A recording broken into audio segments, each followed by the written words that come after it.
جب ہم پھانسی کی سزا کی بات کرتے تھے کہتے تھے یہ بیسک ہیومن رائٹس کے خلاف ہے.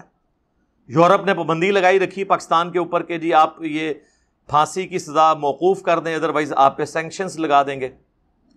یہ تو جب یہ دہشت گردی کا ایشو شروع ہوا اور ضرب عصب اور رد الفساد والا معاملہ, تو پھر پھانسی کی سزا کے اوپر سے پابندی پاکستان نے اٹھائی ہے جب اپنے کے اوپر برا وقت آیا. اور آپ دیکھیں پھر دہشت گردی کنٹرول بھی ہوئی ہے. یعنی ہم نے مارے کھانے کے بعد, ذلت کاٹنے کے بعد یہ سیکھا ہے کہ اسلامک سزاؤں کے اندر حکمت ہے. پہلے تو دہشت گردوں کو ہوتا تھا ٹھیک ہے پھانسی تو ہونی کوئی نہیں ہے, ایک نہ ایک دن تو جیل توڑ کے نکل ہی جائیں گے, اور کتنے بڑے بڑے نکل بھی گئے آپ کو پتا ہے, امید لگی رہتی تھی. لیکن اب آپ دیکھتے ہیں آئے دن ٹی وی میں خبر آتی ہے کہ آرمی چیف نے اتنے جو ہیں وہ دہشت گردوں کی پھانسی کی سزا کے اوپر سگنیچر کر دیے, ان کو ٹانگ دیا گیا. تو اس کی وجہ سے اتنی ڈیٹرنس بنی ہے.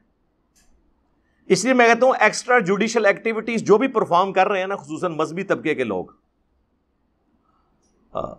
ان کو عبرت کا نشانہ بنانا چاہیے, ورنہ ہر کوئی عاشق رسول بن کے دوسرے کو گستاخ رسول بن کے اڑا کے رکھ دے گا.